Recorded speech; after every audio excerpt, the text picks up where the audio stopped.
We acknowledge that we are on the traditional lands of the Kulin Nation. We pay our respects to elders, past, present and emerging, and acknowledge the Aboriginal and Torres Strait Islander people's spirit, imagination and rich history of storytelling and humour that is an inspiration for all Australians.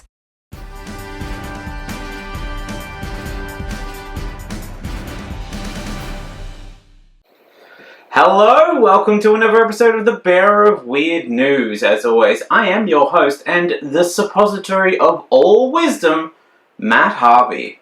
Guys, it has been a hot minute since I've had a chance to upload an episode, as I have spent a large amount of time on the road. And I do apologise for that, for any regular listeners that I may have lost during the process of this. Hopefully you return for this newest episode. But I would like to start this episode by, of course, thanking you, the ever so patient members of the Patreon. You've allowed me to make all the reckless jokes that I would like about whatever I would like, and whatever I deem worthy of zeitgeisty type jokes about the news. I couldn't do it without you, so thank you for your time.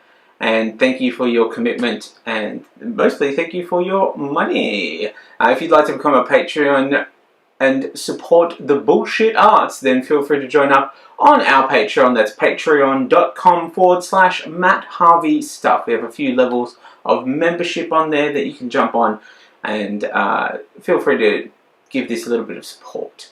But of course, as always, I couldn't do this alone, and you couldn't do this alone. You couldn't support this much bullshit on your own. We need larger sponsors, and of course, I'd like to thank them now. This week's sponsor is the Winter Solstice. Now, you might think the Winter Solstice is a weird sponsor, and that it, as a section of a celestial cycle, has no real reason to be sponsoring a news podcast to ensure that people learn about its existence, or to, further the knowledge of its existence. But I will remind you, good listeners, that not one of you attended the Winter Solstice Under the Sea Good Time BYO livestock and barbecue gathering and pagan sacrificial ritual that just passed this last week. So shame on you for forgetting the solstice. And as such, fortune on me for gaining the solstice as a sponsor. You have taken for granted the shortest days of the year, thrown it to the side in favour of its warmer sibling, the summer solstice. But you have forgotten the joys that shortening of the days brings. No pressure to go out, an excuse to wrap yourself up in a blanket and tell people it's just too cold out and that you'd like to stay in. The threat of illness, which could keep you in the house, whether you're actually ill or not, and of course the temptation of warm, homemade meals, all made even more possible than normal by the shortening of the days through the winter solstice. As somebody who just spent a few weeks in days of 23, sometimes 23 plus hours of sunshine, let me tell you, there is nothing on earth like a regular circadian rhythm, knowing that the day is coming to an end because the sun has moved in the sky, as you've been conditioned to believe that it does your entire life. For those who work outdoors, being able to track the end of your workday just by knowing that the sun is moving across that big old sky of ours is somewhat of a blessing. These are the true good times, my friends, and that ritual we go through every year, daylight savings, where we stretch the sun-filled days out as long as possible out of some desperation to appear like we are saying la vie. I say non.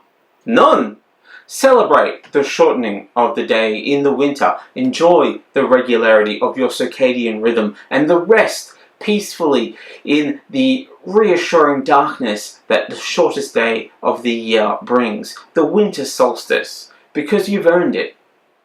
And of course, we couldn't do any of this without my live shows. So for starters, a huge thanks to anybody who came out and managed to see me in all of the live shows that have passed since I've done an episode last. Sydney, San Diego, Reykjavik. I think especially Sydney, the election was happening and people still turned out. It was literally the day of the election and people still turned out for some comedy. So thank you for that. I really genuinely appreciate that. I was really worried that nobody was going to come. But I do have some upcoming shows that if you enjoyed the live shows, if you enjoy this podcast and you know anybody in these places, do send them my way. So I've got live shows in the Darwin Fringe from July 17th to the 20th at a little place called Top Floor Comedy. I'll be bringing my stand-up and storytelling show, I Got Bit by a Monkey Once, which I'm quite looking forward to doing over in Darwin, before heading off to Edinburgh. Yes, the big one, Edinburgh, where I'll be bringing 2 shows. Yes, both of the shows that I've been currently touring, both Rage Against the Machine and I Got Bit by a Monkey Once, for the whole run from July 31st until August 24th. A massive 48 shows over the festival, and that's without doing any extra promotional shows, just to make sure that people show up to the shows that I already have. So it's going to be a huge month. I will get as many episodes out as I can before then, but please don't be surprised if we take a little break over the month of August. Until then, I will be the bearer of weird news.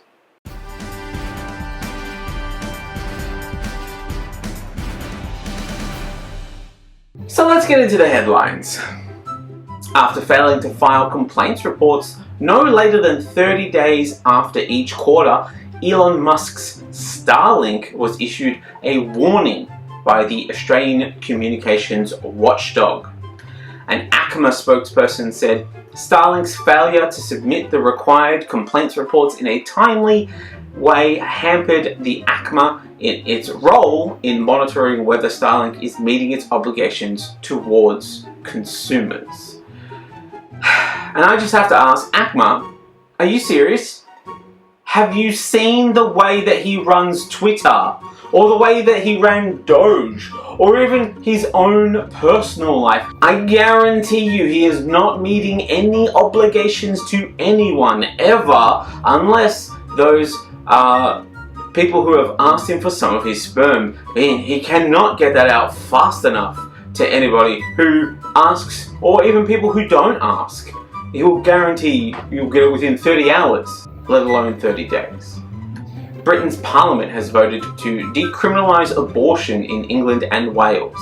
This is, of course, in memory of Liz Truss, who listeners may remember publicly aborted her political career and the UK economy in only 7 weeks. Trump has unveiled his plans for an Israel-style Golden Dome missile defense shield over America, calling it very important for the success and even survival of the country. And here I honestly thought the only war that Trump was planning on starting was the war on America, because nobody is going to try and bomb America for tearing itself apart. They'll just let that regime have itself. So while that was always something unfounded happened, the Liberal Party put a woman in charge. Yes, the party who has suppressed women from leadership roles due to being the party of merit has finally relented after being utterly decimated in the last election. Susan Ley has stepped into the role of LNP leadership, but certainly not to let people know that she was a diversity hire, and definitely not as a figurehead that lets female voters know that they still have a place in the future of this party and should absolutely, totally vote for them in the next election. This was definitely the right choice and not a move made out of desperation. And to ensure that everything was above board and that voters should absolutely vote for them out of confidence and that things weren't changing, they weren't going woke or anything like that, she came out and she assured voters that as the first woman to lead the LNP, Ley will go out of her way to show that women can also mindlessly hate the poor and give tax cuts to the rich. So voters can rest assured that she understands what the party truly stands for. Scott Morrison received the country's highest honour for leading Australia through the COVID crisis. Apparently, he has thanked the Australian people for their courage and resilience during the multiple crises that took place during his time in office, including the COVID pandemic, the Black Summer bushfires, and of course the biggest disaster of them all, the Morrison Prime Ministership. New media literacy lessons are being built with the aim to tackle crushing civics results. The classes will mostly revolve around showing kids Murdoch newspapers and Sky News and just repeating over and over again, "This is garbage, this is garbage." I would love the classes to be more nuanced than that, but we've got to start somewhere. France's health minister has ignited controversy with an announcement that she wants to make it unlawful for under 3-year-olds to be put in front of the screen.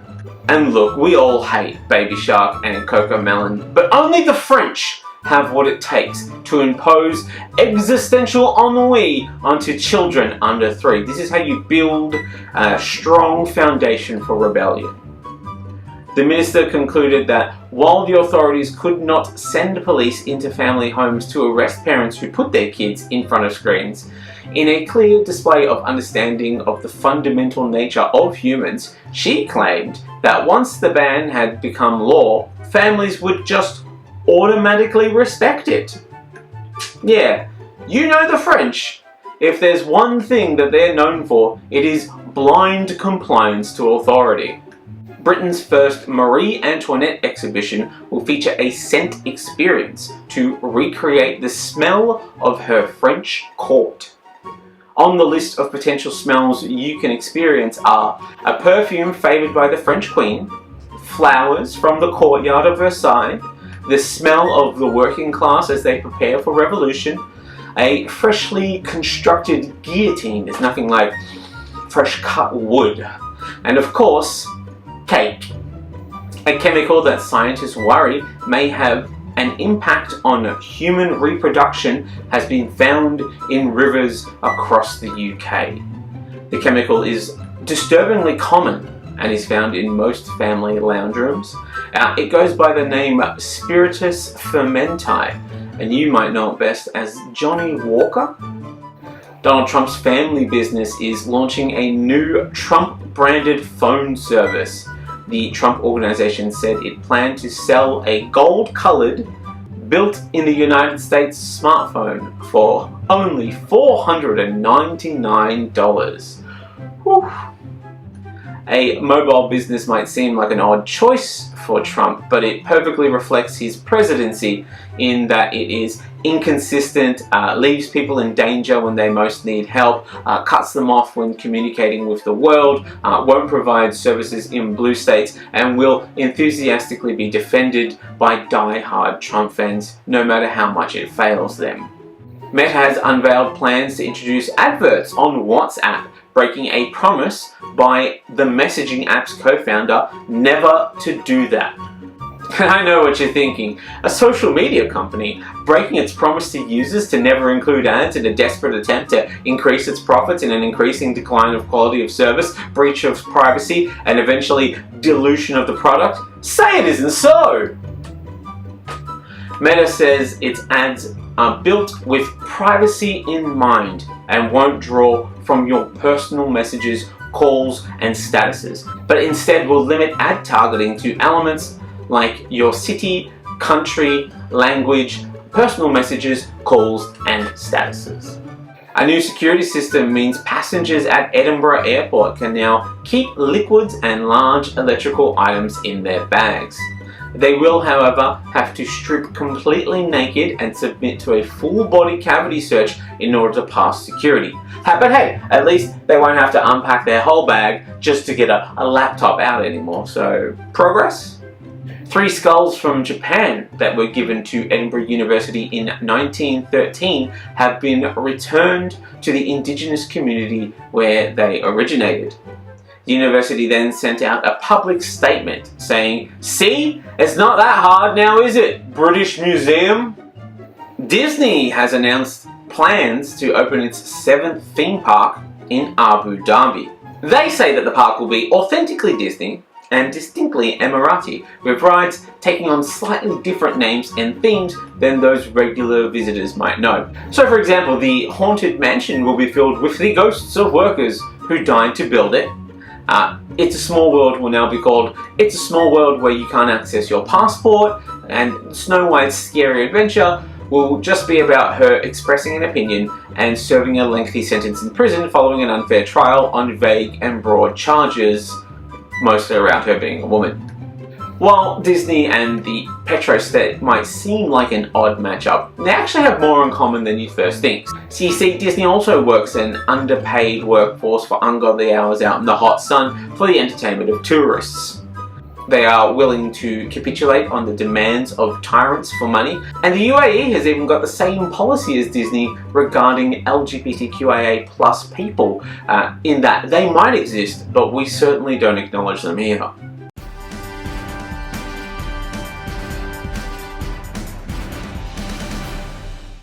Moving on to the larger stories now, we are starting with Farken News. That's right, Farken News. A new study has shown that Australians swear less than some other nations. And you can read all about that in the prestigious journal of Get Fucked Cunt. What the fuck are you talking about, dickhead? It might not surprise listeners to learn that the study came from the University of Queensland, because of course it came from Queensland. Who else would have been studying how often people swear? They need to make sure that they remain above the national average. It's a pride thing, you know what I mean? Some states do pride parades, and Queensland does swearing pride.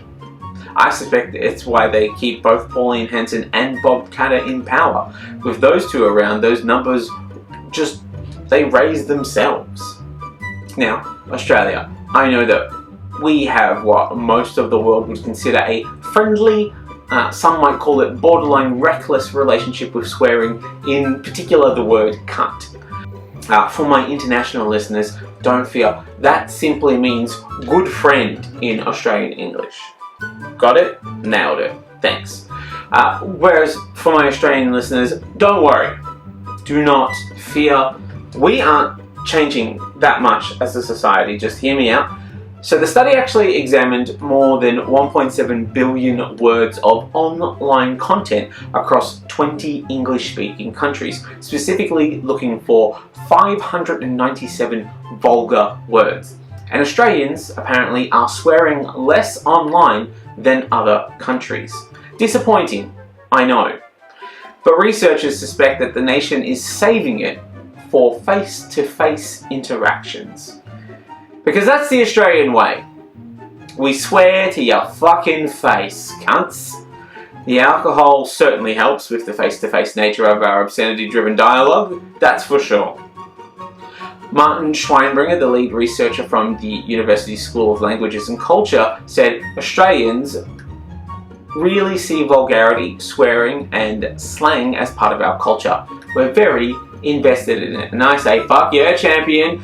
You're not shitting me. You're damn not shitting me. Fuck. How else do you express distaste for a politician? Here is a fellow citizen expressing himself to a local politician. Tony Abbott faced some hostility of his own. Good morning, sir. How are you?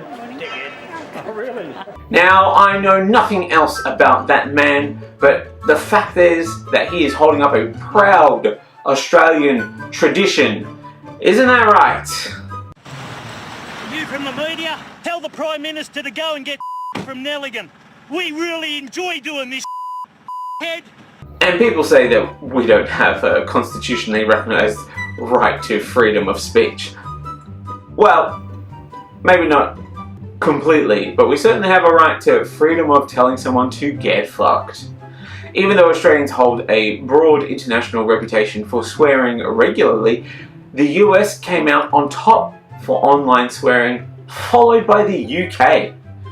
And I say, fuck that. America. America is swearing more than us, those God-fearing, puritanical, coward fucks. Look, I understand that they're going through some shit right now, but are we gonna stand for this? Are we going to stand for this bullshit? I mean, we've fallen behind the UK. The UK couldn't even handle one tourism slogan. So where the bloody hell are you? They couldn't even handle that, the cowards. So where are you? So this is a call for solidarity from Australians all over this wide country. Go online and call someone a cunt. Even better, if you do it in a friendly Australian way, then we can really bump up our numbers while keeping that friendly reputation that we have.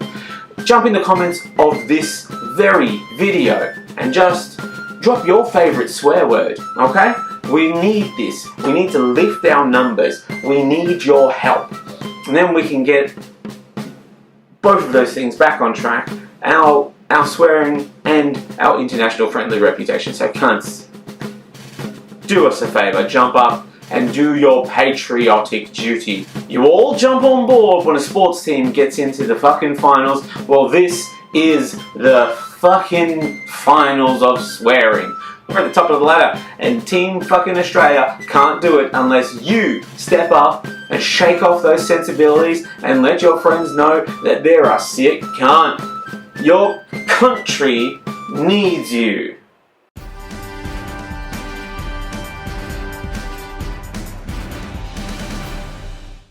And moving on to our last story. I know that that's early days for that, but it's a big one. We're moving on to Deja News. That's right, former reality TV show host and toddler having a tantrum because nobody liked the drawing that he drew. Donald Trump has been nominated for, of all things, the Nobel Peace Prize. He's gonna fucking love that. The nomination came from Pakistan, who recommended Trump for, get this, his work in helping to resolve the recent conflict between India and Pakistan. Now, I wasn't aware that they had stopped fighting. I'm pretty sure that they still go very hard, and we are all quite concerned. But hey, go off, King. You claim what you gotta claim. But then, a mere day after Trump got nominated for the Nobel Peace Prize, he fulfilled his Nobel Peace Prize obligations by immediately bombing the shit out of another nation.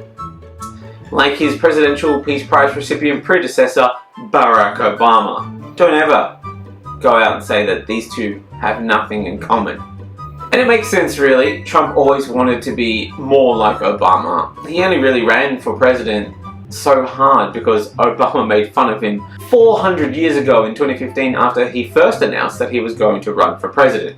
As Trump has bombed 3 Iranian nuclear enrichment sites, fulfilling his Nobel Peace Prize nomination obligations. I mean, rightly so, right? Rightly so, because if all reports are to be believed, Iran was only weeks away from having the fissile material for an entire arsenal of nuclear bombs. Oh, I'm sorry. Can we just zoom out a little on that image? I don't think we caught the date on that. Weeks away from having the fissile material for an entire arsenal of nuclear bombs. Oh no, this is embarrassing. Sorry, that was back in 2015. Can we? This is very embarrassing. Can we have we got something a little more contemporary? They hope we'll reach the eastern seaboard of the United States within 15 years. Oh shit, we've done it again. Sorry, that clip was from 2002. More contemporary. Who's in charge of the clips over here? Something more contemporary, please. Thank you. Here we go. Time is running out. Oh, guys. Look, it clearly says that one was from 1996. It's clearly there on the image. I mean, I think I know what's happening here. This is This is like a reverse Groundhog Day scenario where Netanyahu is Bill Murray, who doesn't know that he's in a loop, but the rest of us are all heavily aware that we're in a loop, and we're constantly trying to escape by doing things like committing suicide or doing good deeds, and we've all slowly fallen in love with Andy McDowell. Though I will say Pakistan has since condemned Trump for his involvement in the bombing of Iranian nuclear facilities. Yes, that Pakistan, despite putting their full-throated faith into loudly trumpeting their support for the madman based on one idea, he then immediately betrayed them and everything that they supported him for, which in many ways makes them just like the 78 million Americans who voted for Trump. Well, I got elected on the exact same campaign promises that President Trump got elected on.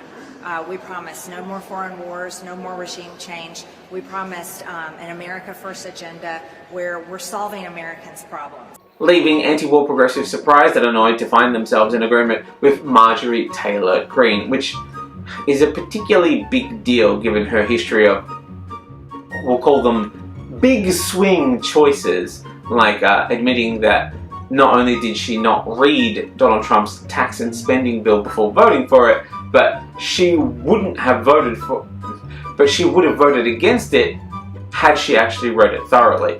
Voted to rename the Gulf of Mexico the Gulf of America, claimed the US government can control the weather, celebrated the death of the Pope by saying that with the Pope dead, evil is being defeated by the hand of God.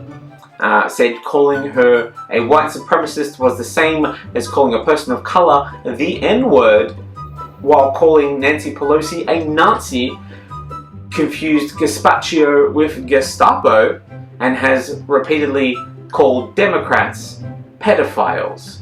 I was going to add some fun made-up ones in there to try and trick you, but she's covered the full entire range of political gaffes, and it's just impossible to make something up that she almost hasn't already said, which is particularly annoying because I agree that neocon warmongers beat their drums of war and act like Billy Badasses going to war in countries most Americans have never seen and can't find on a map, but never find the courage to go to war against the actual terrorists, kill Americans, invade our land, and make billions by doing it day after day and year after year. But I guess the problem is, I think that the terrorists invading America are more the tech and business CEOs who hold their staff hostage with threats of lack of health insurance and poverty if they don't accept their terrible working conditions, whereas she thinks that they're immigrants. But we all have differing opinions, you know what I mean? So back to the neocon warmongers bombing countries most Americans can't point to on a map. How did they do it? How have they managed to bomb Iran? Well, last we heard, something I would say over the next 2 or 3 weeks that will be phenomenal in terms of tax. I will make that decision, I would say, over the next 2 weeks, probably right after the G20. So after Trump left the G7 summit early, Keir Starmer said Trump gave no sign that the US would get involved in the current Israel-Iran conflict, aside of course from being their #1 supplier of weapons that Israel uses to terrorize their neighbor countries. But that's just business, you know, that's not like getting involved. That's just making a little money on the side. Bunnings doesn't monitor what everyone they sell a hammer to does with that hammer. They might use it to build a chestnut wood 6-shelf spice rack with ample storage space for those bulk buy packets of spice. Or they might use it to murder their friends, family and neighbours who happen to come home just as they were dragging their bodies out to a car and then buried them in the desert. What you do with the tools that we sell you is up to you, really. That's just business. Trump also said his premature G7 departure had nothing to do with an Israel-Iran ceasefire, which, to be fair, after 75 years of allowing Israel to terrorize Palestine and its fellow neighbor countries unimpeded, why should they start now? You know, why would this be the very first time that they interceded and tried to enforce a ceasefire? Don't take it from me. Listen to the man himself. You don't know. I may do it. I may not do it. I mean, nobody knows what I'm going to do. Which again puts us in the position of agreeing with an unstable political madman. Though I guess it's easy to know what Trump will do. It's whatever benefits him the most.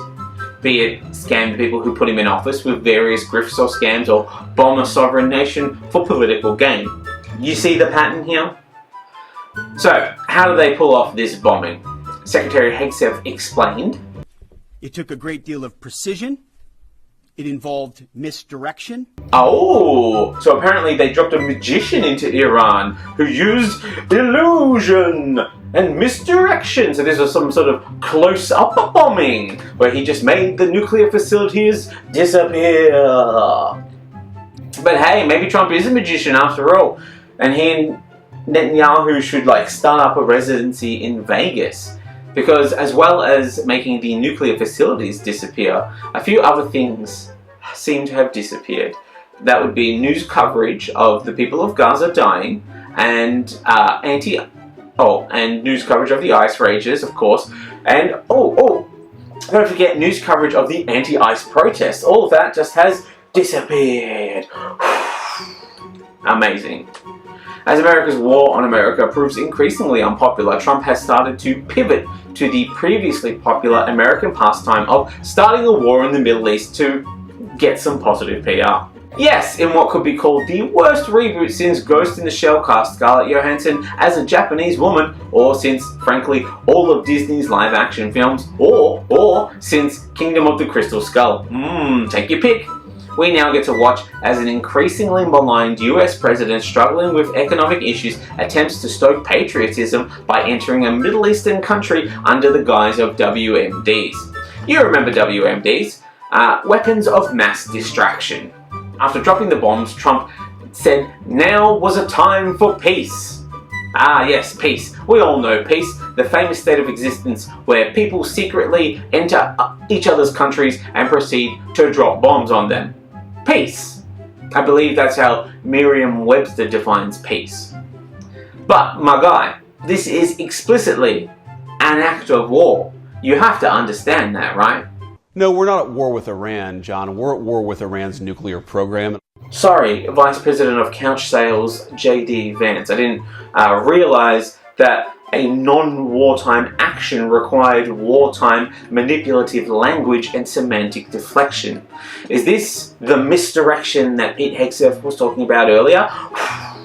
Maybe you should join the traveling circus of magicians in the Vegas residency.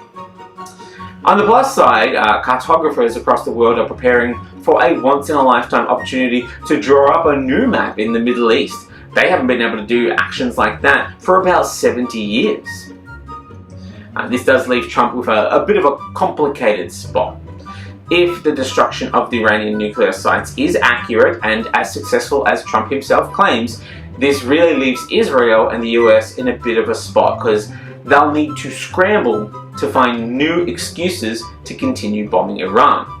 And I think we have all learned from this repetition of history that they aren't exactly good at coming up with new ideas.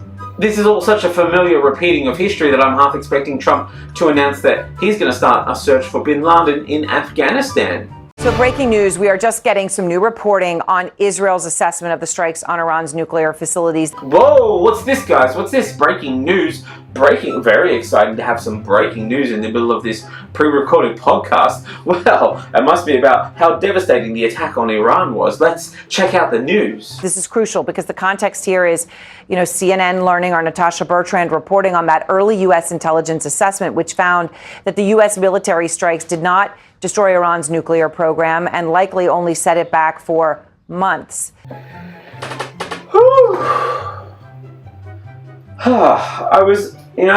That's good.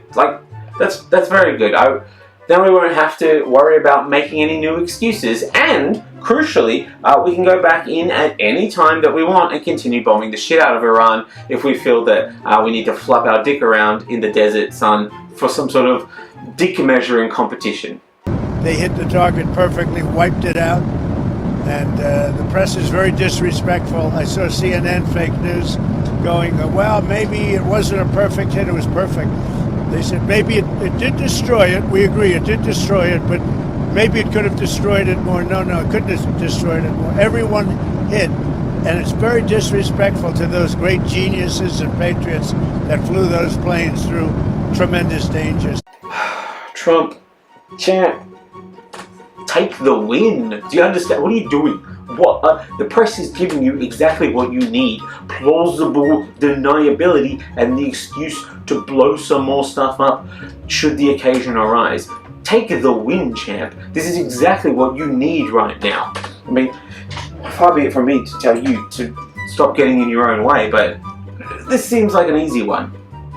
Everything about this is just making him angry. The ceasefire that he brokered was immediately broken, which made him angry. Basically have two countries that have been fighting so long and so hard that they don't know what the fuck they're doing. Do you understand that?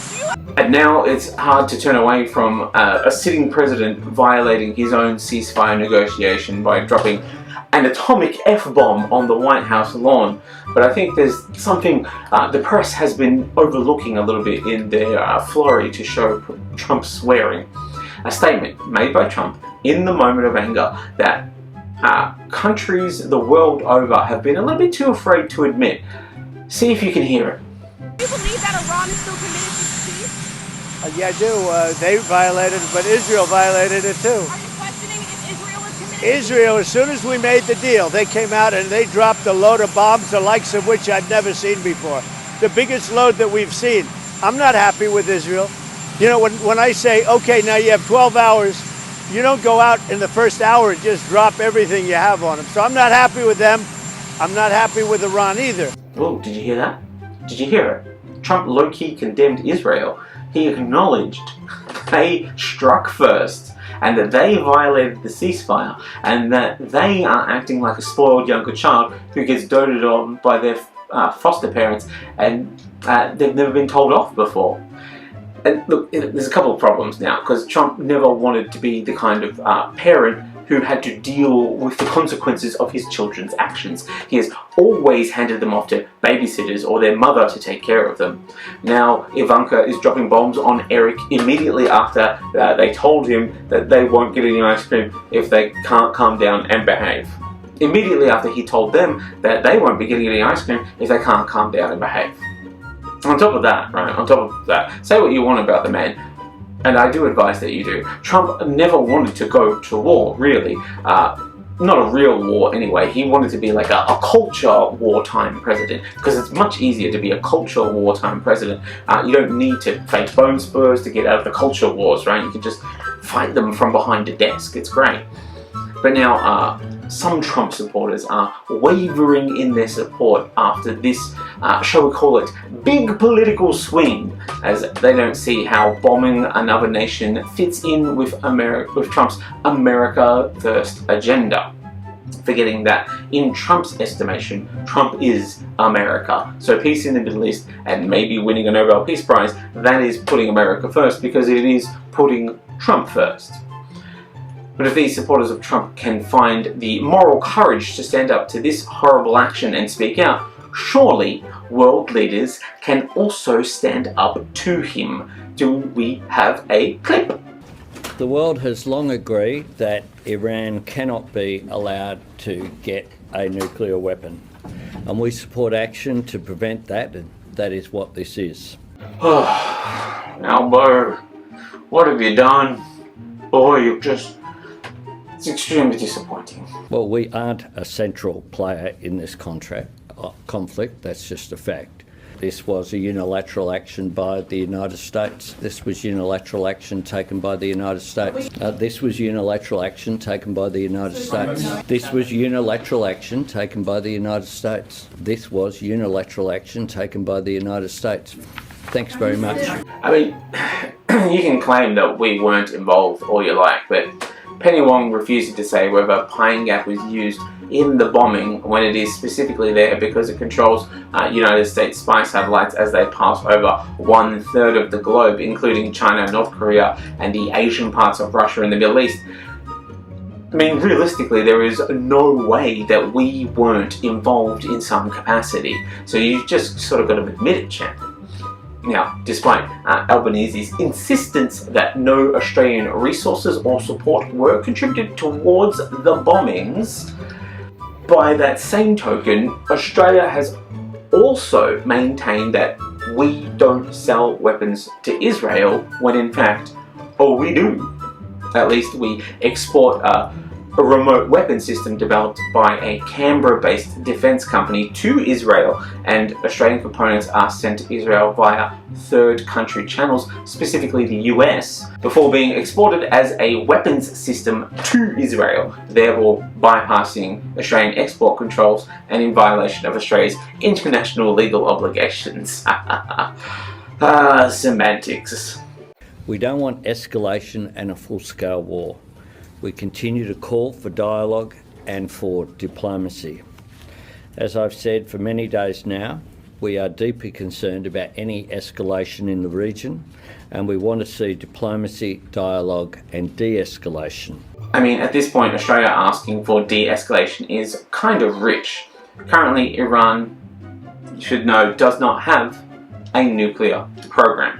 They suspended it in 2003 and are part of the NPT, the Nuclear Proliferation Treaty, which says no new countries can have nukes, and the 5 nuclear-armed countries that are part of the treaty, the US, UK, Russia, France and China, must eventually get rid of them. Which you won't be surprised to learn that not a single one of them is doing. But hey, it's not like anyone would try to start a war with any of them. After all, they all have nukes. So, under the treaty, all these countries can pursue peaceful uses of the atom, such as nuclear energy, which Iran has been insisting it is trying to develop this whole time. Now, it might be worth noting there are actually 9 countries that have nukes, and only 5 of them are part of the Proliferation Treaty. Do you have any guesses as to who the remaining 4 are? Anybody? That's right, it's North Korea, India, Pakistan, and Israel. What we call the axis of, oh, not these fuckers again. Then there is the IAEA, the International Atomic Energy Agency, who are the organization in charge of monitoring and verifying that nuclear energy is used in a peaceful way and also inhibits its use for war. What you need to know is that the amount of the IAEA's resources that go into making sure Iran isn't using nuclear enrichment for weapons is more than any other signatory. Around 70% of their entire 2024 budget was used to check up on Iran. Seems like Iran is the problem child of the NPT agreement, but hey, they've spent a lot of money on babysitters making sure that they don't fuck around. So I guess it's fair to say that we have a pretty damn good idea that Iran is not developing nuclear weapons. But go off, King. Tell the world how we need to de-escalate. When they do come out and say that, remember, we are helping supply and design weapons that are going to the main antagonist in this conflict. We are arming Bond villains and then sending James Bond to take care of them and insisting that we can't talk about whether or not we are involved.